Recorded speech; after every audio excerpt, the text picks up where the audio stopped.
I love media. I remembered my first real experience in media production.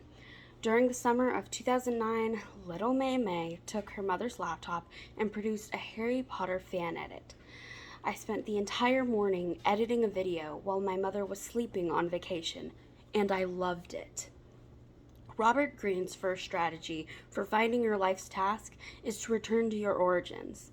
He describes the primal inclination to be presented with remarkable clarity in childhood. If I were to track the life of my passion for media, that experience of media production exposure would probably be the point of birth. Even back then, I knew I wanted to have a career in media in some facet. Throughout my educational career, I held numerous and various leadership roles in media, including, but not limited to, music, journalism, and film. Greene's second strategy for finding your life's task is to occupy the perfect niche. Being a female person of color in the Southeast United States interested in media production, I had a fair monopoly during the time of my youth. Greene describes having that freedom of a niche as unburdened by overwhelming competition, with time and space to bring to flower your life's task. Despite my monopoly in the industry, I was raised by my Taiwanese immigrant grandmother, who consistently pushed me to go into medicine. Greene's third strategy for finding your life's task is to avoid the false path. Once I became a sophomore in high school, I was convinced that my life's task was to major in chemistry and to become a physician. Little did I know that I was following a false path paved by my grandmother.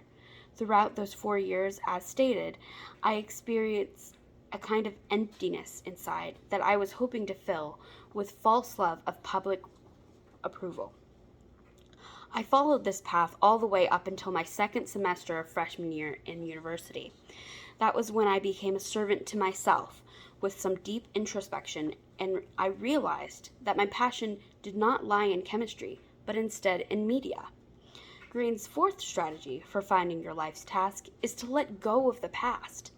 When I made this life-changing decision to change my major from chemistry to communication studies, I had a lot of reconciling to do on my part with all the time, effort, and money I had already put into becoming a physician. Once I did, I looked at my efforts similarly to Greene does. Your life's task is a living, breathing organism. Everything I put into being a physician wasn't for naught. I received positive feedback that I was able to bring into my studies as a communication studies student.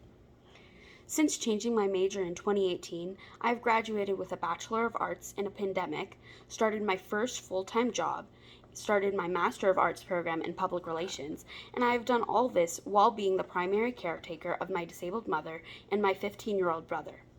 With all this to say, my next steps are to stay focused and complete my education. I have found my life's tasks. That is media. Greene's fifth strategy for finding your life's task is to find your way back. He describes this as a life or death point, and that you must keep your focus on when you will reap the rewards of your efforts. After I received my master's degree, I will utilize the knowledge and skills I learned in my degree program to spearhead and grow my production company.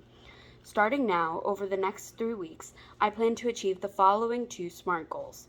I plan to consume the entirety of the required text, Mastery by Robert Greene, before the end of the course, and I plan to develop a basic outline for a business plan for my production company before August 1st.